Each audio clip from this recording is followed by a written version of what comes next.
এটা গুৰুত্বপূৰ্ণ খবৰ লৈ আহিছো কৰ্ম সংস্থাপনৰ নামত বা কৰ্ম সংস্থাপনৰ আশাত আপুনি ধন দিওতে এতিয়াৰে পৰা সাৱধান হওক কাৰণ ৰাজ্যত দুষ্ট চক্ৰই এতিয়া এক ভয়ংকৰ জাল মেলিছে আৰু কৰ্ম সংস্থাপনৰ নামত ধন দি আপুনি প্ৰবঞ্চনাৰ বলি হ'ব পাৰে ইতিমধ্যেই লখিমপুৰৰ একাংশ যুৱক যুৱতীয়ে এতিয়া কৰ্ম সংস্থাপনৰ নামত দুষ্ট চক্ৰক ধন দি বিপদত পৰিছে কৰ্ম সংস্থাপনৰ আশাত ধন দিওতে আপুনি সাৱধান হওক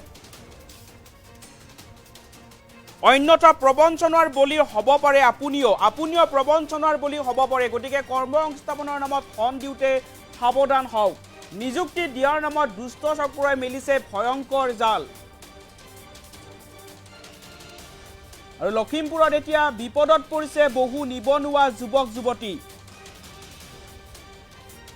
চাকৰিৰ প্ৰলোভন দি নিবনুৱাক এই দুষ্ট চক্ৰটোৱে প্ৰবঞ্চনা কৰিছে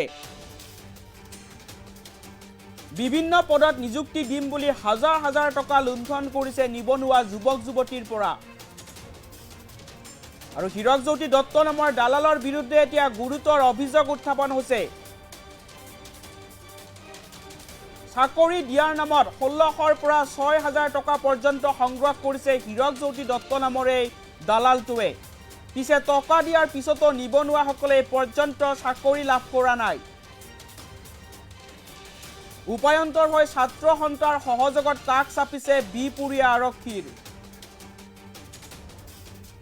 আৰু টকা ঘূৰাই বিচাৰিলে হিৰকজ্যোতিয়ে মন্ত্ৰীৰ ঘনিষ্ঠ বুলি ভাবুকি দিয়ে এতিয়া যুৱক যুৱতীসকলক গতিকে কৰ্ম সংস্থাপনৰ আশাত ধন দিওতে আপুনি এতিয়াৰে পৰা সাৱধান হওক কাৰণ ৰাজ্যত দুষ্ট চক্ৰই এক ভয়ংকৰ জাল মেলিছে অন্যথা আপুনিও প্ৰবঞ্চনাৰ বলি হ'ব পাৰে কৰ্ম সংস্থাপনৰ আশাত ধন দি আপুনিও প্ৰবঞ্চনাৰ বলি হ'ব পাৰে আৰু ৰাজ্যত দুষ্ট চক্ৰই কৰ্ম সংস্থাপনৰ নামত এক ভয়ংকৰ জাল মেলিছে আৰু ইতিমধ্যে বহু নিবনুৱা যুৱক যুৱতী কৰ্ম সংস্থাপনৰ নামত ধন দি বিপদত পৰিছে দুষ্ট চক্ৰৰ প্ৰবঞ্চনাৰ বলি হৈছে এতিয়া একাংশ নিবনুৱা যুৱক যুৱতী 1600 টকাৰ পৰা 6000 টকা পৰ্যন্ত নিবনুৱা যুৱক যুৱতীৰ পৰা লৈছে হিৰকজ্যোতি দত্ত নামৰ এই দালালটোৱে আৰু ইতিমধ্যে বিপুৰীয়া আৰক্ষীৰ কাষ চাপিছে এতিয়া নিবনুৱা এই যুৱক যুৱতীসকলে টকা বিচাৰিলে মন্ত্ৰীৰ ঘনিষ্ঠ বুলি ভাবুকি দিয়ে এই দালালটোৱে আৰু ইতিমধ্যে এতিয়া ভুক্তভোগী এই নিবনুৱা যুৱক যুৱতীসকলে এতিয়া আৰক্ষীৰ কাষ চাপিছে ছাত্ৰ সন্থাৰ সহযোগত এতিয়া বিপুৰীয়া আৰক্ষীৰ কাষ চাপিছে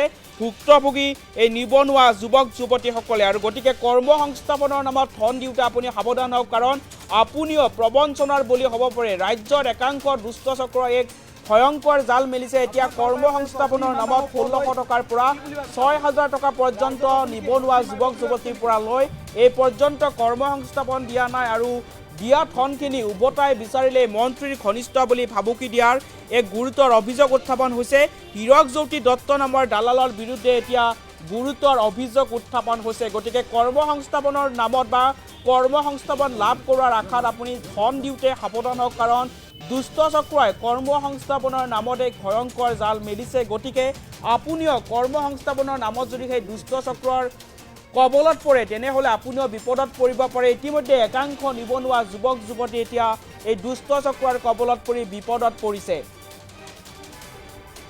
আৰু এই সন্দৰ্ভত এটা ফোন কল আছে প্ৰথমে আমি আপোনালোকক ফোন কলটো শুনাই ল'ব বিচাৰিছো हेलो सर पेमेंट कर दिलो अपनी চাওকচোন ঠিক আছে ঠিক আছে দিয়ক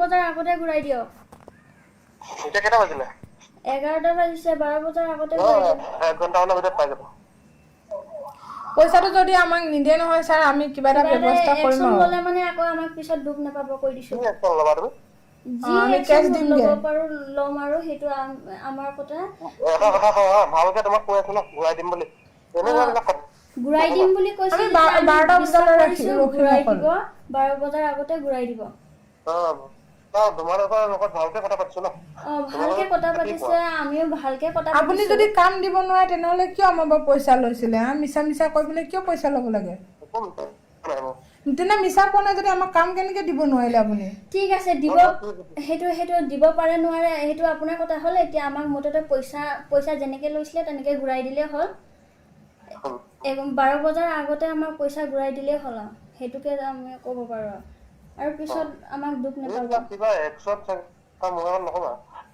গম পাই এই আমি সেইবিলাক ক'বলৈ যোৱা নাই ছাৰ। মুঠতে আমাক মানুহ চলাই আছো মই এইবিলাক তুমি চেকশ্যনত থাকা মোৰ আগত লাভ নাই লাভ আছে নাই ছাৰ? পইচা নিদিলে গম পাই যাব আপুনি। আমাক যদি পইচা ঘূৰাই নিদিয়ে তেতিয়া আপুনি গম পাই যাব। হয় নেকি? ঠিক আছে কৰা তোমালোকে তেতিয়াহ'লে যদি লাগিছে লাগাই তেতিয়াহ'লে উপায় নাই পইচা আমাক ঘূৰাই দিয়ক, 12 বজাৰ আগত ঘূৰাই দিয়ক আমাক। যদি লাগে লাগাৰ কথা নহয় ছাৰ, আমাক পইচা মুঠতে 12 বজাৰ আগতে লাগিব, পইচা ঘূৰাই দিব 12 বজাৰ আগতে। ইমান বিশ্বাস কৰি কিনে আপোনাক দিছো। হেল্ল' হেল্ল' ছাৰ কওকচোন। আজি অকল তুমিহে যাব লাগিব মইহে? মই অকলে কেনেকে যাম? তাৰ ৰিজুমণি তাই এতিয়ালৈকে তাইৰ লগৰ যিটো মানুহ মানে এই মানুহটো হোৱা নাই এতিয়ালৈকে। প্ৰাঞ্জিতে দিবই পোৱা নাই সেইটো মানুহ। মই অকলে যে ছাৰ কেনেকে যাম আৰু? তাকে চিন্তা কৰা কি কোৱা। আজি অকল তুমি যাব লাগিব। অফিচৰ মানুহটো নোহোৱালৈকে মই হেৰি কৰিব নোৱাৰো মানে, তাত কনফাৰ্ম কৰিব নোৱাৰো মানে। এইভাগৰ মানুহটো তাত যিটো মানুহ লাগিব মানে লগত সেইটো হোৱা নাই এতিয়ালৈকে কনফাৰ্ম। ছাৰ তাৰপিছতে মোৰতো কনফাৰ্ম হৈছে না? হা? মোৰতো কি কালি তোমাৰতো কনফাৰ্ম হৈ গ'ল। এইটো হোৱা নাই এই ভাগতো। হ'বনে নাই জানো তাৰ? নাজানো, মানুহটো কনফাৰ্ম হোৱা নাই আকৌ। যিটো মানুহ দিছিলে মানে সেই মানুহটোৱে উল্টা পাক মাৰি দিলে। সেইটো কাৰণে কনফাৰ্ম হোৱা নাই। কেইদিন লাগিব তাৰ? নাজানো, যেতিয়া কনফাৰ্ম হয় তেতিয়া হ'ব। কি হয় কি নহয় নাজানো।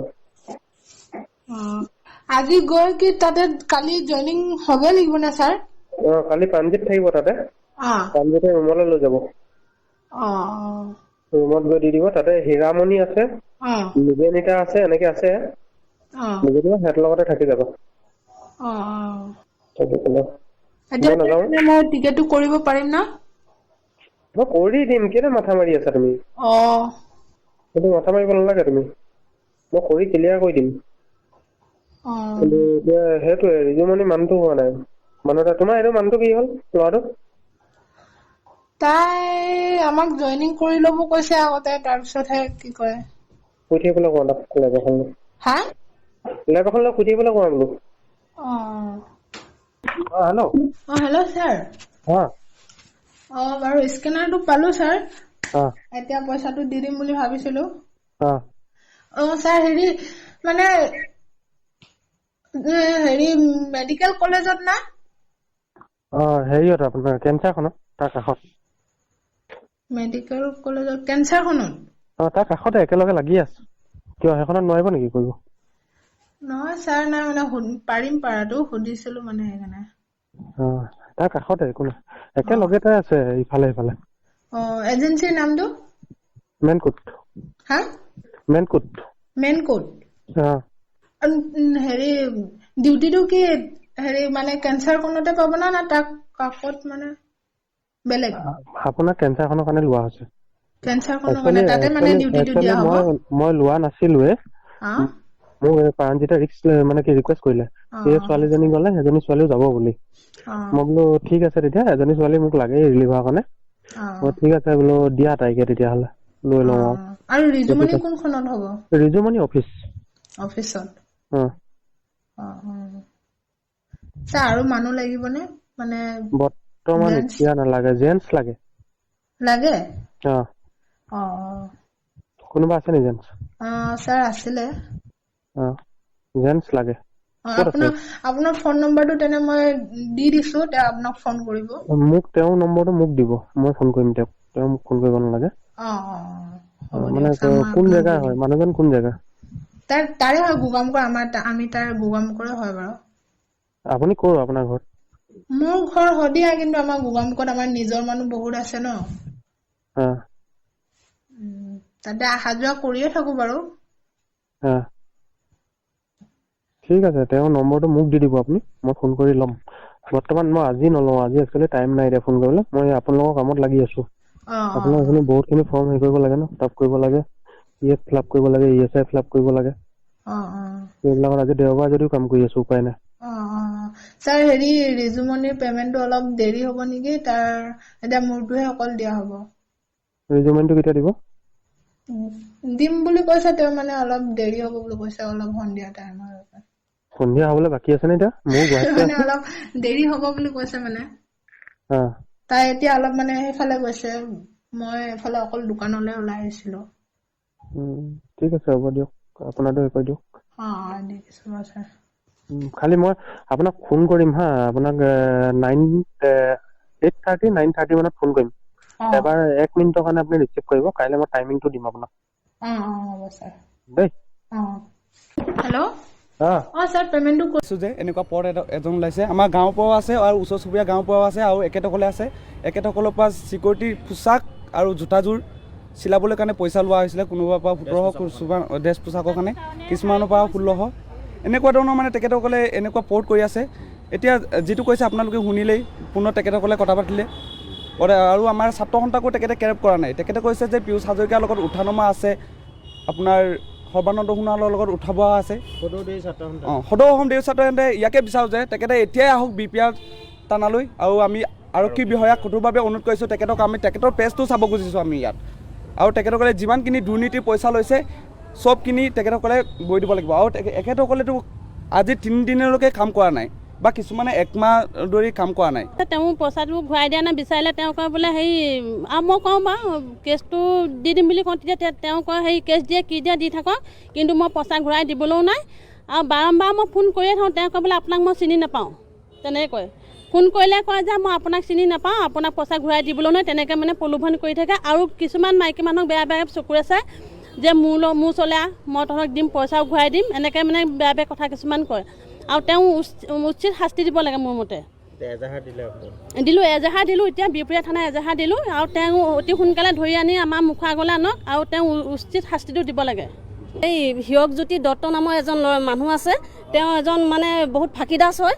তেওঁ কৈ থাকে যে মোৰ লখিমপুৰ পানীগাঁও তেল ডিপুৰ ওচৰত ঘৰ হয়, তেনেকৈ কৈ পিনে আমাক পৰিচয় দিয়ে। পৰিচয় দিয়াৰ পিছত লখিমপুৰ মেডিকেল কলেজত আমাক চিকিউৰিটি গাৰ্ড দিম বুলি আমাৰ পৰা বহুত পইচা লয়। মুঠতে আমাৰ বিহপুৰীয়াৰ ভিতৰত আমাৰ 40জন আমি কণ্টেক্ট কৰিলোঁ। এতিয়া তেওঁ 60,000 টকা লৈছে আমাৰ পৰা, চবৰ পৰা চিকিউৰিটি গাৰ্ড দিম বুলি। আজি 6 মাহ হৈ গ'ল, 6 মাহ দিনে তেওঁ নে কোনো চিকিউৰিটি গাৰ্ড দিছে কাৰোবাক, নে জোতা আৰু ড্ৰেছ দিম বুলি সেয়াও পইচা বেলেগকৈ লৈছে, 1500 500কৈ। আৰু চিকিউৰিটি গাৰ্ড দিম বুলি 3000, কাৰোবাৰ পৰা 5000, কাৰোবাৰ পৰা 2000, কাৰোবাৰ পৰা 1700, তেনেকৈ কৰি মুঠতে আমাৰ 40জনৰ পৰা 60,000 টকা ল'লে। আমি এইটোৱে বিচাৰোঁ যে আমাকতো কাম নিদিলে, মুঠতে আমাৰ এতিয়া আমি আৰক্ষী বিষয়াৰ ওচৰত কাষ চাপিছোঁ, আমাক সেই মানুহজনক ধৰাই দিব লাগে, ধৰাই পিনে আমাক পইচা ঘূৰাই পাব লাগে। আমি লখিমপুৰ মেডিকেল কলেজত।